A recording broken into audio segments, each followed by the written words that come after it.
Wes Goldberg, happy Friday, December 13th. In lieu of a more whimsical cold open question today, you're going to give us some fake Jimmy Butler trades. Let's hit them. All right. Do you want the crazier ones or the more sane one first? Let's go crazy and build up to sane, I think. Okay. All right. So first Let's start in the break my brain territory. Jimmy Butler back to Chicago. Oh God, this is you. Okay, all right. What are we doing here? Like, are we trading Zach? Okay. Are you trading Zach LaVine to the Miami Heat? Yes, sir, I am. So Oh my God. here's the theory behind it, and just full disclosure, totally insane, and I know that. That was the point. Chicago's trying to rebuild, and they're trying to get off this Zach LaVine contract. Jimmy Butler is going to opt out of this contract, probably, especially if he goes to Chicago because he wants a win now situation. Chicago could basically trade Jimmy Butler like a major, enormous, expiring contract. And if they can convince the Heat, hey, you don't want to lose Jimmy Butler for nothing, the Heat have kind of found some sauce here with their backcourt of Tyler Hero and Duncan Robinson. Just imagine Zach LaVine in that Duncan Robinson spot. Like the trade that used to be kind of in corners of Miami was like Tyler Hero for Zach LaVine. Who would the Heat do that? Would Chicago do that? No, just put them both together. Two red alarm fire 3-point shooters spacing the floor for Bam Adebayo, and then to sweeten the deal for Miami, because this is a team that needs some size, they need some depth. They've been searching for a center that they can play next to Bam, allow Bam to play power forward. I present to you one Nikola Vucevic. So you could trade Jimmy Butler and Duncan Robinson to Chicago for LaVine, Nikola Vucevic, and then you throw in Julian Phillips for a little bit of a young sweetener and a depth piece for the wing for Miami. Maybe some draft picks have to go towards in Miami's way in this, but those are the players in the deal. What do you think? No, I hate this. I despise it. Vooch has been really good this year. I know Levine's been pretty good this year as well, at least statistically. I don't like this. I would give Jimmy Butler like under 5 days before he does another stage practiced what reporter can he call in to observe him motherfucking the entire Chicago Bulls roster and murdering Josh Giddey's like any hopes and Patrick Williams, and then he's traded to like the Warriors the next You're day. right. You're right. All right. Next one. The Memphis Grizzlies. I like it. I'm there so far. Kind I'm of more a into piece this. away, and it kind of feels like they're a Jimmy Butler away. Like he's sort of exactly what they need. Right? He fits that grit and grind Grizzlies culture. He's a two-way player. He's a guy who can get you a bucket when John Morant doesn't have it. He's a guy who could play, obviously, on the defensive end. He can play make. He's basically the souped-up version of everything that they've been looking for at that small forward position for years and never were able to fill. The problem is getting the contracts. Desmond Bane would have to be in this deal. And I know that Desmond Bane is looked at as a core piece of the Grizzlies' core. He's kind of having a bad year. He hasn't played more than 58 games since 2022. Career low in three-point shooting percentage, less than 35% from three, so that's below league average. You know, as a playmaker, as a defender, he's still pretty good. But if you were Memphis and you had the opportunity to turn Desmond Bane into Jimmy Butler, wouldn't you say 100% let's do that right now? And then if you're Miami, you get Desmond Bane, who, again, he's having a career low year. He's going to be better than this. He's an obvious fit next to Tyler Hero. Like, that really works. And then you have to include Brandon Clark for salary. I like Brandon Clark with Bam Adebayo. I like him as a power forward option for Miami. And then here's like the interesting part, just to kind of get this deal over the edge for Miami potentially, beyond just maybe some draft picks that have to go Miami's way. The Heat were really high on Zach Edey going into the process. They were hoping that he was going to fall to them at 15. Obviously, he goes 9 to Memphis. Well, what if you just did a rookie center swap? Khalil Ware to Memphis, Zach Edey to Miami. Both teams still have young centers. Miami gets the one that they want to just kind of push them over the top a little bit. So Miami gets Bane, Clark, Edey. Memphis gets Butler. Ware. Why is this too crazy to do? Not on Jimmy's list of markets, which I think just does matter, and we're thinking about this. I feel like Memphis. Team, if you're like, I know, but it's just not. We've just heard like Texas and the Warriors basically, and I just assumed you'd also be in the Lakers. Yeah. I like it in theory. I think it could be selling a little bit low on Bane, where I think they would try to finagle it with like Marcus Smart instead, just to like shuffle the veteran piece out of there. But I like it. I like it in theory. I like the center swapping. Where with Ja seems very fun based on what I kind of know about Ware. Yep, high flyer. He would replace Brandon Clark more than he would replace Zach Edey, but they don't need to replace Zach Edey because they have Huff. Exactly. So I like this in theory. I think it could be selling a little bit low on Bane, considering the highs we've seen from him, even though like it's last year's run is a little bit weird to process because there was no Ja, and that was a lost Grizzlies season. But in theory, I like this one a lot more than the Bulls one. And if I'm Jimmy, I would be open to it. All right, last one here. And for the record, no Warriors, no Rockets, no Suns, like none of the teams that we've discussed. Like, can I ask you just one thing about the Suns part of it real quick? Just I want you to tell me that I just want to have this like on the record from both of us. Because I think we're going to be in alignment here. If I'm the Warriors, and like let's say it was your option A is a Kuminga package and option B is a Bradley Beal package, I want nothing to do with option B, right? Like, and that would have to be the trade. I want nothing to do with Bradley Beal. Yeah, that's not happening. It's literally not happening. I just want to say it because that's the path for Phoenix. You do it, and I just cannot see that happening. Yeah, and I thought everybody kind of understood that. I literally wrote a piece the other day. I'm like, why am I even? I literally did the whole thing about why Jimmy Butler is a better player than Bradley Beal and why the Heat can't take on Bradley Beal. And at the end of like this little like couple paragraphs, I'm like, why am I even? Literally wrote, why am I even explaining this? Like, it's just sort of. But then I look at like comments on Twitter and stuff, and like there's Phoenix fans being like, "Why wouldn't the Heat do that? They're gonna lose Jimmy for nothing. Bradley Beal is this great player." And it's like, no. Beal shooting 36% from three this year, under 17 points per game. I've already looked at the numbers. It's crazy. If he was making half the money he was, fine. His contract alone is like can't do it. If he was making half the money he was, he would still be overpaid. Yeah. But I would be more palatable than I get it for sure. But with a no trade clause. And the Heat, by the way, already said no to Bradley Beal once, so they're not going to trade now their best player for Bradley Beal, where before they wouldn't have had to do that. It's not happening. So yes. Final non-rumored team fake trade thing. Jimmy Butler to Denver for Michael Porter Jr., Zeke Naji, and Julian Strawther. Sign me up. I don't even care what the pick. Do it. I love this trade for both teams. I think the Nuggets, Wes, absolutely need to trade Michael Porter Jr. for something. I think they need a shakeup. I wonder if they, based on what we know about them, would prefer like a 2-for-1 kind of thing where they split Porter into 2 salary slots. Mm-hmm. You have Jokic in his prime. To me, he's the MVP so far this year again. Mm-hmm. Like, he's been the best player in the league, and I think he'd be my MVP vote right now if I had one. Or my fake ballot, he would be. I think you go in on Jimmy and you chase the title. I think that's what you do when you have Jokic. There's definitely risk. You definitely have to figure out the spacing there a little bit. I think that would be a little bit of a clunky thing. And like Russ, Jimmy, and Jamal is like I don't know how you make all that work. But the Jimmy bet with Jokic, with the toughness, with the I'm in on this 100%. It gives you a little bit of optionality too because of the contracts. Like Michael Porter Jr. just is the contract right now, and if you're Denver, you at least have like maybe we can let Jimmy walk, and then we have some cap space or whatever it might be. This was actually a deal proposed to me by Adam Mares, who obviously does a great job covering the Denver Nuggets. As soon as all this stuff happened, he's like, "Do you think the Heat would do this?" And I was like, "I don't know. I don't know how they feel about Michael Porter Jr. You know, he played 81 games last year. I don't think he's missed a game this year, maybe one game this year. So he's been healthy, but he still has 3 back surgeries in his past. Teams are still weary about those kinds of things. But as a fit on the court, he's an obvious fit in Miami also, a team that needs to space the floor basically around Bam. You're replacing Jimmy Butler, who is obviously the better player, but you're winning the math problem if you do this swap in terms of the 3-point shooting and what you need around your core player. So if you're the Heat and you think that you're going to lose Jimmy Butler anyway, getting a guy like Michael Porter Jr. does make a little bit of sense. So those were my craziest to sane trades that weren't involving the Rockets, the Mavericks, the Suns, or the Warriors. Nuggets one is my favorite. I like the Grizzlies one the most, I think. Yeah, I like the Nuggets one just for the Jimmy fit, I think, more. I think the that's basketball more IQ on that team would be off the charts. It would be wild. And if I'm the Heat, the Bane would probably be the guy I'm most excited about getting because I feel like what we know about Bane, I think he'd fit in Miami pretty well.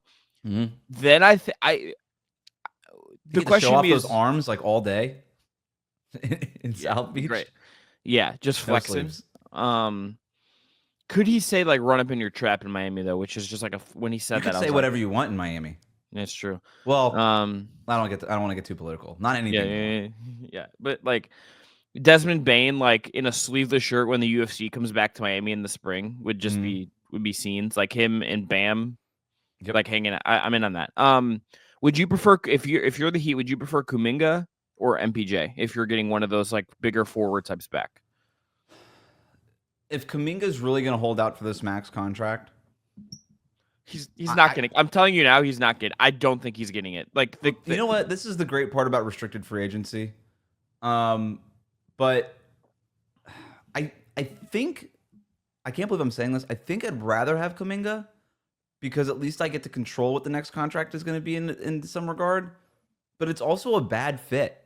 It's like not an awesome fit necessarily. So, but I also think like if you're Miami, part of your calculus here has to be, okay, so what can we get back that's going to help us get that next star? And I think Kuminga would be more helpful in a trade package to get like a De'Aaron Fox potentially or something like that. Like whatever player, not to throw him into the trade room, but like whatever player is next. I think Kuminga would be more helpful than Porter, but I could also be wrong, and it also depends a lot on what this contract looks like. Kuminga also feels slightly more Heat culture-y to me than MPJ. Yeah, that's fair.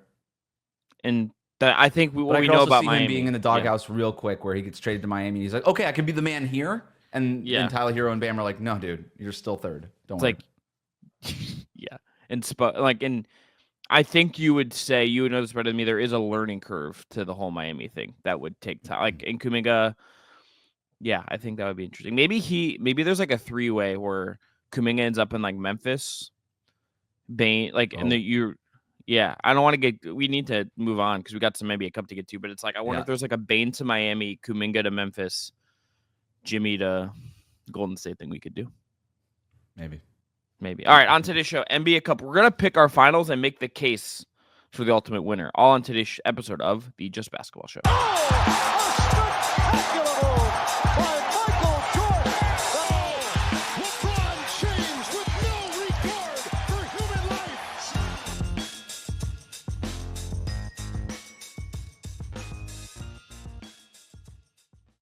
What is up, everyone? Welcome to the Just Basketball Show. We're at the NBA Cup finale weekend here. The last 2 games, the semis and the final, coming to you this weekend. That's the focus of the league right now.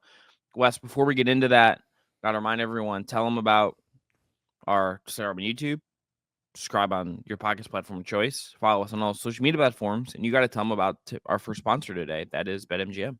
If you haven't signed up for BetMGM yet, use the bonus code JustBasketball and you'll get up to $1,500 in first bet offer on your first wager with BetMGM. Here's how it works. Download the BetMGM Sportsbook app on iOS or Android. Sign up using code JustBasketball. Deposit at least $10 and place your first wager on any game. You'll receive up to $1,500 back in bonus bets if that bet loses. Just make sure to use the bonus code JustBasketball when you sign up. Gambling problem? Call 1-800-GAMBLER. Must be 21 or older to wager. Terms and conditions apply. Also got to tell you about our friends at Homage. Homage is the ultra-comfortable specialty apparel company with NBA and WNBA licenses that uses vintage-inspired designs to pay homage to the greatest stories, traditions, and figures across sports, music, and popular culture. Use our link below, make your purchase, and support the Just Basketball Show. Wes, NBA Cup is here. I want to ask you this. Now that we're year 2, we're at the end of it, where are you at on it? Now that we've had 2 full years of this, basically, where are you at on it now? Man, I'm such a sucker. Because I went into the season being like, when they first announced this, I was like, this is dumb. I hate this. I'm never going to like this. And then by the end of it, the first time, I was like, I kind of like this. And then going into this year, I was like, I'm not going to drink the Kool-Aid this time. They're not going to rope me in. I just don't like it. I'm going to stand on that. And I kind of like it. Yeah. Here's the thing I like about it the most. I don't know if this take has been out there necessarily. I love that in December, there's just a couple of nights that feel like playoff nights. And I don't even mean that to say like, oh, the NBA Cup has like a playoff type atmosphere. No. I just mean that there's 2 games on the schedule. There's one at 7:30. There's another one at 10:30. It really cleans up my night. I have no decision fatigue about which of the 9 games on TV to watch. I think this is very helpful for the NBA. It creates a level of scarcity a little bit. And I like being online. Like I like being on Twitter watching these games because I know everybody's watching the same game. So you kind of get that monoculture kind of like we're all watching the same game together type feel. So there's like a communal part of it for those like of us nerds who are on NBA Twitter. That's the part I like the most. And it's a nice little break in November, December, where it's like, yep, these are the games that are on. I'm in. There's something at stake. I know I'm not supposed to care about it, or I know I am supposed to care about it. I don't really care about it, but I like the whole process of it. Yeah, I agree. I'm in on it. I think if I was going to make one change that when I've heard people talking about it, Kirk Goldsberry, who obviously just like incredibly smart dude who worked in the league, works for the Ringer now, he said I would make the groups divisions, and I think I agree with that. Let's just simplify this. Yep. Make the division. If you're going to keep divisions, make them have some kind of actual value. Yeah, I hear that. I think the league's pushback would be, well, sometimes the Pacific Division is such a juggernaut that it's almost like not fair to some of these other teams. Yeah. And if there's money on the line, we kind of want to make them fair because the way that they break out the groups now are based on past season's record. So I don't know. I feel like I almost feel like we need to go away from divisions mattering so much instead of putting more importance on them, would be my pushback on that. I don't know. I don't know how many times we got to like go through like how would we fix the NBA Cup? Like I'm enjoying it. I like that it's in Las Vegas. I have no problem with any of it. Yeah, I think that's right. I would also say I think we are in a world broadly where with sports in general, we are trying to fix too many things that aren't actually broken. We just like feel a need to have an opinion on how to tinker. When the real thing is like, let's just keep guys healthy and let's have good games. And that's like the only thing I really give a shit about. Yeah, and for the record, I think the NBA is purposely putting out a worse product than they can. Like to me, the NBA, and I will not do this conversation right now because we should do a whole episode on fixing the NBA. This is great. But I will preface that whole conversation by saying this. There's not a lot of businesses that know that they have a better product, but purposely roll out the worst product. The NBA does that. Okay. That's all I'm going to say about it. Put a pin in it, and I'm saying let's put this on the calendar. First episode of 2025, we're going to fix the NBA. All right. Deal? You and me. We'll just take a hammer to the whole thing. Yeah, I can't wait to I'm going to come up with some galaxy brain shit that I would do. Let's do it. I love it. It. Yeah, let's start planning. But yeah, the NBA Cup has been entertaining. It's working, and I've liked the game so far. All right, let's get into the east side of the bracket first. Let's go east to west. We're going to say we're going to win these games and then get to our finals. I'm picking the Atlanta Hawks, Wes. The Atlanta Hawks have been the spoiler of this whole damn thing. The Hawks have been the upstart team in this. And kind of a heel upstart team at that. Mm-hmm. In a group with Cleveland and Boston, the two best teams in the East by a wide margin so far this year. They beat Cleveland in the Cup. Got out of that group. Then they went into MSG and beat the Knicks, who were better than them, I think, if we were in a bigger macro sense. Trae Young getting that villain when it felt like since that playoff run they had where they made the Eastern Conference Finals has kind of been taken away from the main stage of the league a little bit because his team has not been that good. The Murray trade didn't work, coaching changes, all of the things. Him rolling the dice at MSG and re-cementing that heel status, that villain status on an upstart team that has young guys I really like, Jalen Johnson, Okongwu's having a really nice year. Obviously, Dyson Daniels. What was more disrespectful, Trae Young rolling the dice on the Knicks logo at Madison Square Garden, or Steve Kerr telling the officials that an elementary school referee could have done a better job? Steve Kerr. Steve Kerr was apoplectic about that foul call, and I understand it, but he was like on the sidelines, like flabbergasted. Would you rather have somebody besmirch the great Just Basketball Show logo, or tell us that somebody in elementary school could have done a better podcast than us? I'd rather have someone besmirch the logo. Yeah. You're telling me, if you tell me, like, come up to me, particularly if I don't know you and I know you're not fucking with me, and you say elementary school kids who can't, like, look, elementary school kids have a lot of energy. They're digital natives. They don't know shit. You know, like they just don't know enough to like really talk about the like they're little kids. They're gonna have a very specific lens. I'm kidding you. I'm absolutely not taking you seriously, and I'm gonna debate like Blake doesn't know anything about the CBA. That's all I know. All right. Yeah, he doesn't know the aprons. You explain the second apron to me when if you don't know like which the oceans are different from each other. Like Yeah. You can't point out the Indian Ocean. You're not telling me about the second apron. Yeah, you can't even tell me what conference teams are in. Like, I'm out, It's tough. Stupid third graders. But the Hawks have been this thing where they have just been the team bucking expectations this whole time. They have a really good coach. They have a lot of players I like. And I think for them getting to the finals, I think the Bucks have obviously been playing a lot better as of late. I think this is a very winnable matchup. And Dyson Daniels probably defending Damian Lillard for a bunch of this game is a huge thing, I think, in this game. Middleton is not fully back. He's playing. That's good. He's not going to give you the Chris Middleton you need to navigate a potentially close game. I think Jalen Johnson is, maybe the Giannis thing takes him out of it, but I think he's going to get up his numbers. I think the Hawks have the tools to beat the Bucks, particularly in a one-off game. I think they're riding the energy. I think everything about this team just feels for this particular moment is trending in the right direction. It's a vibes pick, but I'm going to Atlanta.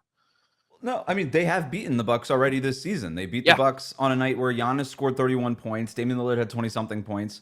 And on a night where Trae Young went 0 for 9 from three-point range. Like, you would look at those things and be like, yeah, obviously Milwaukee won. Nope, Atlanta won that game. And they won that game in large part because they forced the Bucks to commit 18 turnovers. This is a team that can turn you over. Their defense is 10th in the league over the last 15 games. This is not like your father's Hawks team anymore, right? This is a defensive-leaning team. They could put out like 4 good to elite defensive players around Trae Young every time Trae Young is on the court. And Trae Young is competing a little bit more defensively. He's still going to get targeted, but when you got Dyson Daniels out there chasing dudes, when you got Jalen Johnson as a help side defender, you got 48 minutes of Clint Capella and Nneka Okongwu at the rim. There's just a lot of stuff. Like Bogdan Bogdanovic is back and he's really feisty defensively. Like he'll fight through screens and things like that. There's just DeAndre Hunter, the revelation from him has been incredible. What a bounce back year for that guy. Was out on him, and he is fully a guy back I'm taking seriously. Nobody was in. The Hawks were out on him. They put him to the bench. They were trying to trade him. Couldn't do it. So this has been an incredible bounce back for him. Quietly, he's been better than Mikal Bridges, who the Knicks traded 4 first-round picks for this year. I don't even know if it's that quiet. No, so the Hawks is a good pick. I'm taking the Bucks. Yeah, the last thing I just want to say, Atlanta, very average team. I still think they're going to sell at some point a bunch of the veterans and get some good assets back and look to the future. This season? I could see I'm talking like trading Capella and like Larry Nance. I'm not saying trade DeAndre. I'm saying dump though. Like Capella's on a $22 million expiring. I don't know if you want to re-sign him. Can you flip him for something? He might still be better than Okongwu. He might, but I just think like there's some business decisions to make maybe before the deadline to get a couple little assets here and there. That's fair. And it's like a pretty average team by the numbers. I just think I like the energy right now, so I'm riding them. That's it. If they're going to be this physical, the Dyson Daniels against Damian Lillard thing is what I'm watching in the first quarter of this game, because there has been no better pick and roll ball handler in the league this year than Damian Lillard. And a large part of that is because Brook Lopez and Giannis are like ace rollers to the basket, great screeners, put a lot of pressure on the basket. But Damian Lillard's done an awesome job navigating this pick and roll. And Dyson Daniels does a great job blowing up pick and rolls. So that's just going to be a really fun little game inside the game to watch. We also saw the Bucks. Yes, they beat the Orlando Magic. They had a really hard time with the physicality of Orlando's defense in that knockout game. And Atlanta was really physical with the Knicks. And that's why they were able to turn that game in the third quarter and win the game. So if the Hawks bring that same level of physicality, they absolutely can beat Milwaukee. I'm just picking Milwaukee in this game because they have Giannis.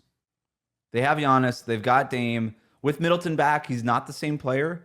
But it does unlock all of their best lineups now, where they could have Middleton and Giannis on the court, and then Brook Lopez with Damian Lillard on the court, and they can kind of stagger their 4 core starters with the other guys that make sense. And then they're longer now. They're not playing the wrong guys. Like DeLon Wright's out of the rotation. Gary Trent Jr. is out of the starting lineup. It's a lot of Andre Jackson Jr. It's a lot of AJ Green, who's a good on-ball defender. There's just more length now. Taurean Prince has been shooting the lights out, and obviously he provides some length. I think the Bucks have kind of figured things out. So I'm picking the Bucks, and I think they're really motivated after all sort of the stuff that went around that team the first couple of weeks of the season. I think they're motivated to say, you know what, let's just go win this thing and prove everybody like, hey, we're a real contender and we're capable of winning something. Look, I mean, having Giannis, who's the best player on this floor by I think a pretty notable margin, that's enough logic to pick them in a one-off game against a pretty average team. They might have the 2 best players on the court. There's not been a better duo in the league right now than Giannis and Dame. If you look at the numbers, like they are the best duo in the NBA.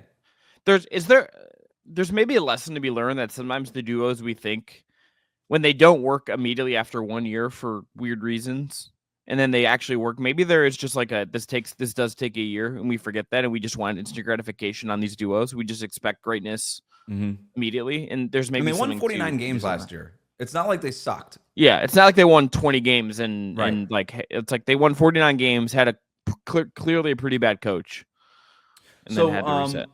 Bucks Hawks. You're taking the Hawks. I'm taking the Bucks. Yes. If you're a Hawks fan, what's the thing that you're most worried about that's not Giannis? I think it's irrational, but it's literally just Dame having a big Dame game because we know he can do it. We know Dame can just get hot, even if it's for one half. And he's still the level of scorer and shooter, particularly from three. Yep. Where it does not matter if Dyson Daniels is positioned perfectly, has his arm up in the right spot, has length, has all the attributes you want to defend someone like Dame at the point of attack. If he's an ISO, if he gets on a swing back the ball the other way, if he's running a pick and roll with Giannis and you do the right thing and they drop and they try to cut off the lob to Giannis and the roll to Giannis and he just gets hot on pull-up threes and that opens up a 20-point margin in the first half, that is absolutely the thing that scares me the most. Yeah, and if he's shooting from the logo, then now you're stretching Dyson Daniels and Atlanta's defense out, and that's going to be a problem. I'll take the other side. What's the flip side? I'm worried about the big Trae Young game, right? Like I said, 0 for 9 from three-point range, and you still beat us with Trae Young having that lousy of a game? Yeah. What's really cool about Atlanta this year, and I keep praising Atlanta. I just think Milwaukee's a better team, so I'm just taking them. But I've enjoyed watching Atlanta more, and I've been more impressed with them, I guess, overall, based on where my expectations were. But Trae Young is obviously still really important to this team. He's not essential to them winning.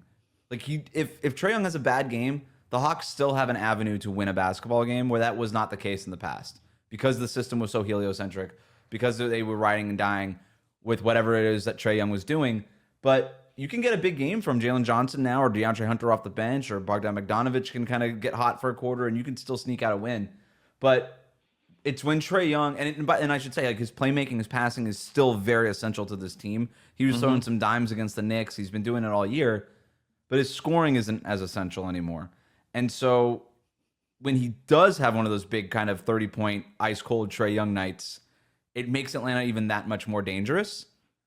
And if I'm a Bucks fan, that's the thing I'm worried about is, okay, our defense is held up so far, but if Trae Young really gets hot, we don't have a Dyson Daniels.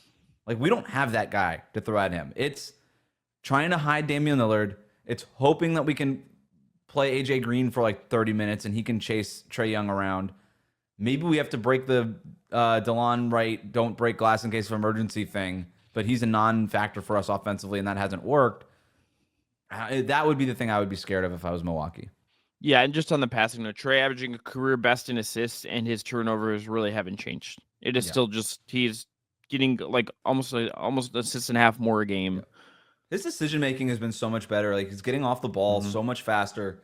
Like and this was a thing that they were trying to do in training camp. They said, "Look, we don't want you on the ball as much. We want to get everybody involved." And to his credit, he is 100% bought in. Quinn Snyder is doing an awesome job with that group. They're a lot of fun to watch, and I'm honestly going to be rooting for them, despite the fact that I'm picking Milwaukee. But I'm going to be rooting for Atlanta to move on. Yeah. It's going to be. I think that game. I think there's a chance that game is much better than the other game. Is really being hunch. Yeah. So let's get into the other game. Wow. Okay. I disagree. All right. Let's go.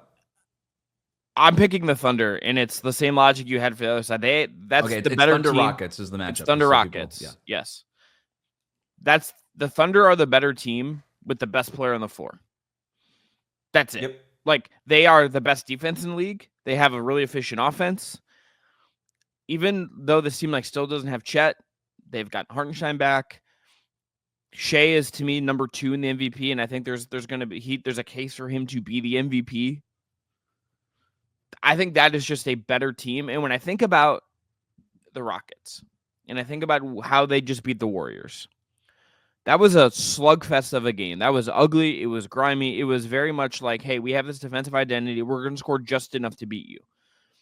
To do that against the Warriors is one thing. The Warriors, really good defense. Your offense has not totally come around yet. It's kind of an underwhelming offense.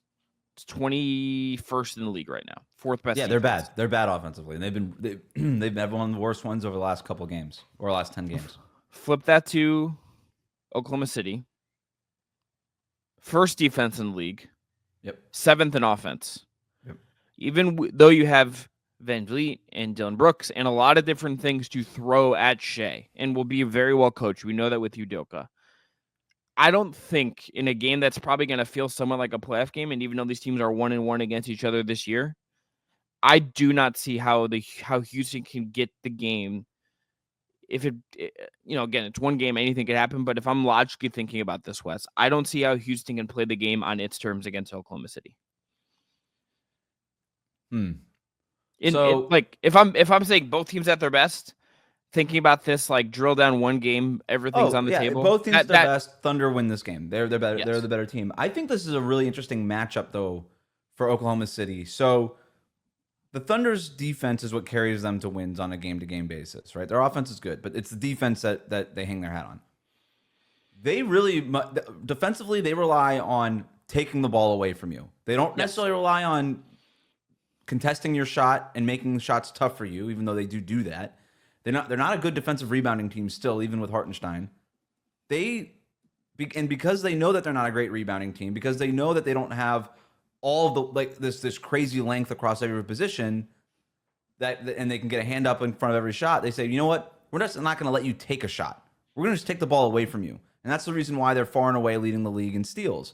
But to steal the ball, to get those deflections, to all those things, the other team has to put the ball in the air.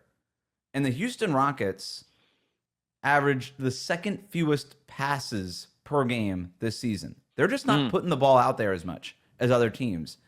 And when Houston did beat Oklahoma City got 5 steals in that entire game. They averaged more than 12, almost 13 per game. So you're kind of defanging that Oklahoma City defense. And that game, there's still a very good defense without all of that, but you're just taking away a little bit of that jet fuel that powers their offense, that really makes that defense go from like good to number 1 elite in the league and all that stuff. And when you kind of soften them up a little bit that way, they become a little bit more vulnerable, and all of a sudden you can start winning these games. And that's exactly what happened last time Houston beat the Thunder. So if the other part about this too is, well, the Thunder have that game tape, and they know that they're going to be prepared for this because Mark Dagnall is one of the best coaches in the league. And you know what? I told you the Rockets were the team that averages the second fewest passes per game. You know who's number 1 or 30th or whatever who averaged fewest. The only team that passes the ball less than it's Dallas, the team that Thunder just beat. Oh, okay. They're the only team that passes it less. What did the Thunder do against Dallas? They sent 2 to the ball. They trapped Luka Doncic as soon as he crossed half court. I bet that's what we're going to see again in this game. If it's Fred VanVleet, Jalen Green, Amen Thompson, Alperen Sengun, whoever's bringing the ball up the floor, as soon as he passes up half court, they're going to trap him. They're going to try to get the ball out of his hands and force Houston to get the ball in the air, to start passing it, so then they can get into their steals and deflections. I think this is going to be fascinating because I think you have 2 awesome coaches on both ends of the court going at each other, and they both know what's coming, and they're both having their counters ready to go. I'm picking Houston, mostly because of why you're picking Atlanta. This is more of a vibes thing, and I just don't want to pick the 2 favorites. I don't want to just pick Bucks Thunder. That's kind of where I'm going with this, but I think the Rockets could turn this into a rock fight, and if they do, I don't know, they're going to have a chance. Look, I mean, Sengun is kind of a game manager quarterback, but with more creativity is a thing. A great call. That's a thing. That is a way to win a basketball game. That is a way to beat teams. Well, I'll ask you the question you asked me in the previous segment. Okay, let's just say if you're Houston, the number 1 thing you're worried about is SGA. Yep. What is the number 2 thing that you're trying to take away in this game? What is the thing the aspect of the game that you're most concerned about? I am afraid of what our offense will look like in the last 5 minutes of a close game here. They kind of got bailed out against the Warriors, right? Because the Warriors also have an offensive problem in the last 5 minutes of a game. So that's my main thing is, that Oklahoma City defense is stout. I don't feel awesome about any of our offensive players in crunch time. If this game's really close, then we're going to need a couple of breaks. They're going to have to miss a couple of shots. We're going to need to make a couple of shots that otherwise we wouldn't make. That's what I'm most worried about. For me, the opposite answer. It's where does the scoring come? If this game is close late, where are you finding attack wins? Lou Dort has been one of the best defenders in the league, and if you're thinking about attacking late in a game, Houston having to like find buckets in these tough ways against OKC, I think is going to be a real challenge. You can throw it to Sengun, but that's not really how like late game offense NBA has worked. Even like Jokic is kind of like the anomaly when you play through big in that way. Even Giannis sometimes is like either Dame gets it or Giannis like starts from the perimeter. It's like kind of you have to kind of start on the outside and build inward. Where is that coming from? Jalen Green isn't quite the guy you're wanting to just throw the ball to if he's getting defended by Dort. Van Vliet can give you something, but it's not something you're super excited about. I think there's still that lacking if the game gets to that spot. Where on the other side, even if like I think back to the playoffs last year against the Mavs, and I have a little bit of PTSD about that if I'm OKC, I have SGA. If there's any like guy, that's one of the guys in the league I just trust to be able to get off a mid-range with 16 seconds left in the game and I need a bucket. Yeah. It's simple. It's kind of boring, but I just, that is where my head has gone. I also just, the more and more I watch the Thunder, I just kind of think we might've been right about them from the beginning that this might just be like the non-Celtics second best team in the league. And I'm just waiting for them to have Chet back and just be an absolute like Godzilla, just wrecking teams. Yeah, that just feels like it is there. They do have an issue with this Rockets matchup. Yeah. 100%. Really do. Right. So the Rockets are also a great transition defense team. Oklahoma City does a lot of work in transition. Well, Houston kind of snuffs that out a little bit, just enough, again, just to kind of close the margin a little bit. The other thing too is that the Warriors found a feast where they were able to pull Schengen into pick and roll when they went small with Draymond at center, and they played him off the floor for a lot of that fourth quarter. And it forced Houston to go to Jabari Smith Jr. at center. It takes a lot of offense off the court for Houston, and then they go like a 3-minute stretch without making a basket. Oklahoma City doesn't really have that gear.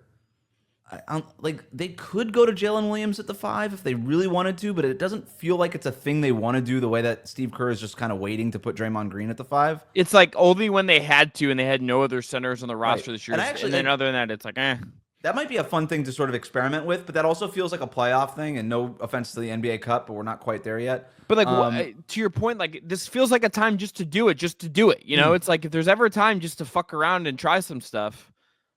Yeah. Like that's fair. But so Oklahoma City doesn't really have, or they have not gone to that option of this is how we're going to play Schengen off the floor and create an advantage. And then Houston also just has so many dudes who they could put on SGA, right? They've got Dylan Brooks. They've got Tari Eason. They've got Amen Thompson. Like they've 48 plus minutes of bodies that they could throw at Jalen Williams and SGA. And so that's why I think this has been a tough matchup for Oklahoma City. To your point, they've split the series so far. It's not like Houston has their number.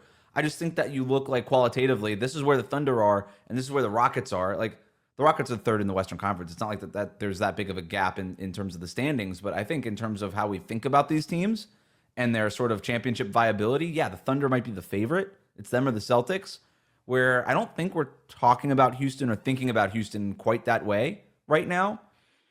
But because of the matchup, I think the gap is narrowed. I think that's fair to say. So this to me is more of a toss-up than the other. I don't know. These are both going to be really good games. I shouldn't have said that. But this to me is a toss-up every time these teams play. And I hope we get this as a playoff series. I do too. I want it. I want Houston. These games have been so fun. Yeah, and like Houston, like even despite the fact that I have been, I think, a little down on them in this, I really like their attitude, the way they play. I think they're incredibly well coached. Love Sengun. They're 6th in net rating on the year. Like this has been a team that has a better net rating than, even if it's only a little bit over Dallas. The Dallas at plus 7.4 per 100. Houston's at plus 7.6.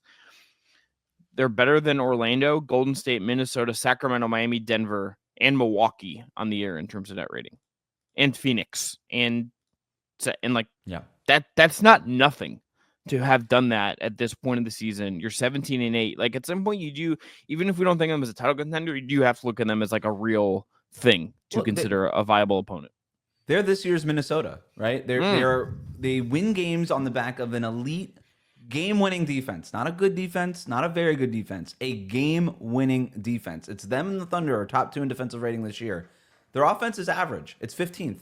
Well, that's good enough. It's good enough when you're 15th in offense and you are darn near almost the best defense in the league. You can win a lot of games that way in the regular season. We saw Minnesota take it all the way to the conference finals last year. I'm not sure there's an Anthony Edwards waiting in the wings in Houston. Maybe Schengen kind of takes that next step at some point between now and the playoffs. Like, that might be the only guy who I see kind of taking that leap where it's like, oh, this guy went from like borderline all-star to, is this guy one of the best 15 players in the NBA? Like, that to me is the only guy in Houston who could take that leap right now, but at least this season. But yeah, they've been awesome, man. They've been awesome. All right, finals picks. You have a Houston Rockets, Milwaukee Bucks NBA Cup final. Yep, Bucks. Who you pick? Yeah, sorry, Bucks Rockets. Who are you picking to win the whole thing? What did I say? Oh, we don't even have it yet. No. I'm not going to predict the winner yet of the series we don't even know. No, fuck you. We're doing this. We're picking finals. The matchup. I don't care. We're not potting before then. It's a Friday. Fuck you was a little aggressive, but Wes, that was a little aggressive. I wasn't prepared. It was a little aggressive. I'm sorry. I was in New York for 4 days. Yeah, here's walking and I'm around. just like, hey! all right. I want to hear one thing about New York. So I'm just gonna tell. I'll pick the Rockets for vibe's sake. You give me your prediction, and I want to hear something about New York. I'm gonna go Thunder. I'm gonna go your favorites. I'll take the Bucks. You take the Thunder. Okay. Tell me. The best slice of pizza you had in New York. Oh, okay. So this place called Champions I went to.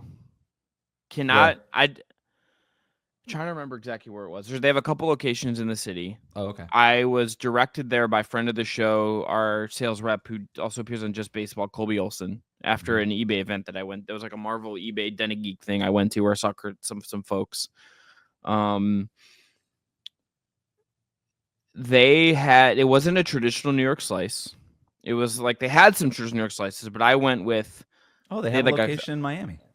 Okay, you should go. In South Beach, huh? Okay, go. They had a thin, crispy crust, like it was like a corner piece. So we're talking about a square pizza now. It was like a Neapolitan style, like the thin, like that kind. But it came in a circle, and then you sliced it up. Here's the thing. It was like by the slice already cut on the counter, so I don't know 100%. So are you eating a triangle or are you eating something in square? It was like a rectangle. Rectangle, square, same thing. Okay. Yeah. Okay. They're not. I mean, isn't it a square is a rec?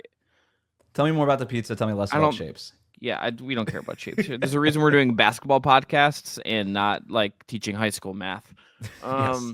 That is literally the reason why I'm doing this, by the way. I am awful at math and science. If I was good at something like that, I would have been doing that. I am not. It's big same dog.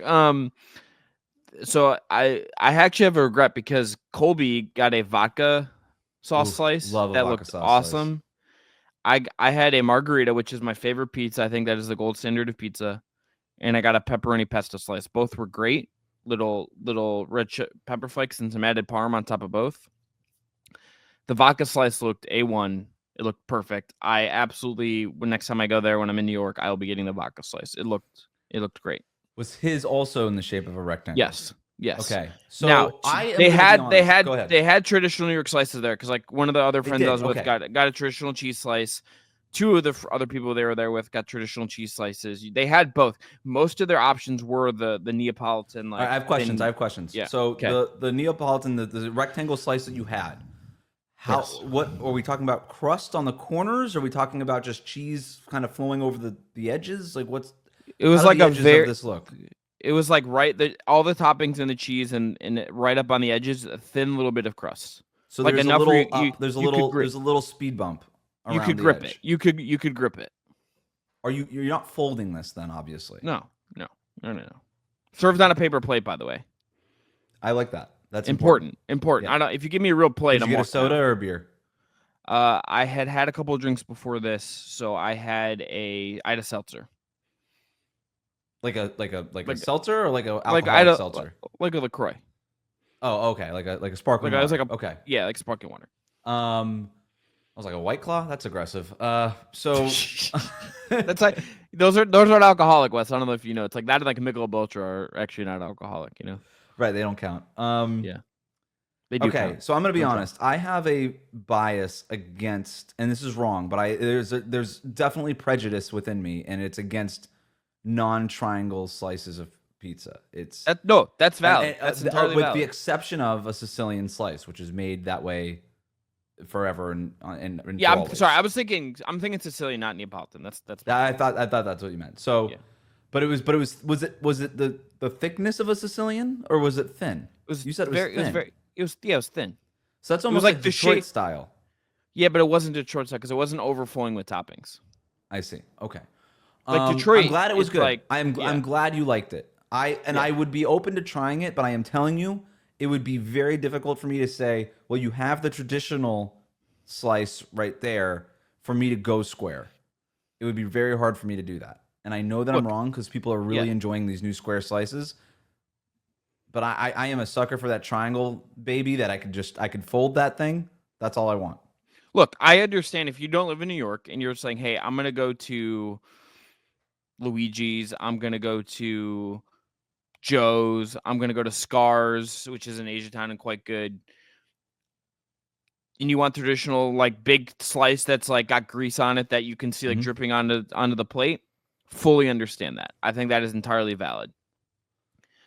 This is like if you want to like have pizza a bunch of times and try and like get something different, I think this is a move. I think particularly, again, I didn't even get it and I was fascinated by it. I quite really wish I would have gotten the vodka slice because it looked. So last time my wife and I were in New York, so I'm a big fan of the vodka slice in New York, and I will say I've had vodka slices in other cities and nobody else does it right, and I would love to be corrected. Like if somebody listening has a great vodka slice in their town, bagels and vodka slices are very hard to find outside of New York. It's just very true. I could find a good slice of. There's a bunch of good New York style slices of just a regular cheese pepperoni pizza in Miami. I mean, we've got a bunch of them out down here, but to find a good vodka slice is almost impossible. Yeah. So whenever I'm in New York, I do. So there was this one we went, my wife and I, Letiziere, I think Letiziere or something like that. It's like a viral pizza place. Line outside the door. Down the street is this place I've been to a million times. John's on Bleeckers. Went down there, got a slice. My wife got the vodka. I got two. I think I got a cheese and a pepperoni or something like that. But like I was like, yep, I did the same thing, Chris. I was like, I should have gotten also a vodka. I don't know why I didn't do it. Because I forgot that I'd like, well, you got one, so I can have some of yours. And I forgot, no, you're going to love yours. You're not going to want to share it with me. Nope. Should have just gotten the two plus the cheese. I will say this. I always default to cheese.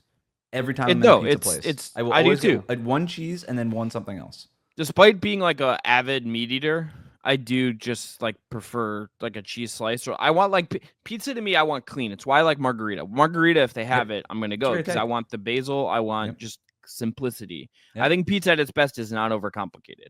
Now, don't get me wrong. I will eat like a Philly cheesesteak pizza if there's a certain place that has it. I will, if someone orders a barbecue chicken pizza, I'm not totally hating on it in the right context. There is no good context. Wes, am I eating pizza or am I eating barbecue? What are we doing? It's valid. Look, it depends where you are. What's the activity that calls for a barbecue chicken pizza? If someone orders if someone orders pizza from a not good place, I trust them to get a barbecue chicken pizza right more than like a cheese pizza. That's my take.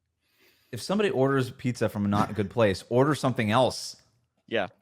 Why are you doing that? You're not wrong, Wes. I'm just saying, keep your mind open to the thin slice, not the barbecue chicken, but keep it open to the square. I will. I will. It was crispy. It was good. Next time you're in New York and you'd like have multiple dinners where you're not going to go out to you just like, I'm going to do a pizza trip. Champions, recommend. I'm going to go to the one in South Beach. Please do. Please give me the review. I can't wait. I'll get the vodka slice. Yeah, get the vodka slice. If I can find one outside. They do have tell them because they do have a barbecue chicken that someone in the party who I won't name ordered it, and you're vaguely aware of this person, I believe. Yeah, just don't totally besmirch them. But we're gonna end there. I'm Chris Manning. That's Wes Goldberg. Back at you next week after the NBA Cup. We'll react to the winners and set the stage for what's to come the rest of the NBA season. Have a great weekend. Enjoy the hoops.